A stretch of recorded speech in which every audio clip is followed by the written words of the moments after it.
சிந்து நதியை இந்தியா நிறுத்தியது போல பாகிஸ்தானுக்கு செல்லும் நதியை ஆப்கானிஸ்தான் அரசும் அதிரடியா நிறுத்தியிருக்கு.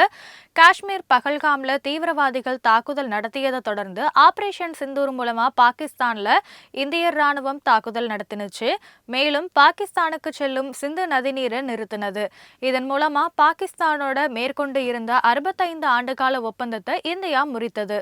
இந்த நிலையில ஆப்கன் பாகிஸ்தான் எல்லை பிரச்சினை தொடர்ந்து நீடித்து வரும் நிலையில ஆப்கன் தலைவர் காபூர் மீது பாகிஸ்தான் ராணுவம் தாக்கியது. இதற்கு பதிலடி கொடுக்கும் வகையில இந்தியாவை போல ஆப்கானிஸ்தான் அரசும் அதிரடியா செயல்பட்டிருக்கு. அதாவது பாகிஸ்தானுக்கு செல்லும் குனார் நதிநீரை நிறுத்தி நடவடிக்கை எடுத்திருக்கு.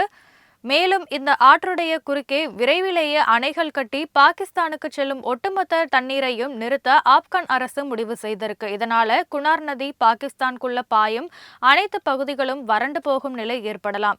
குனார் நதி நீர் பங்கீடு தொடர்பாக ஆப்கான் பாகிஸ்தான் இடையே எந்த ஒப்பந்தமும் இல்லாததால பாகிஸ்தான் விழிபிதுங்கிய நிலையில இருக்கு.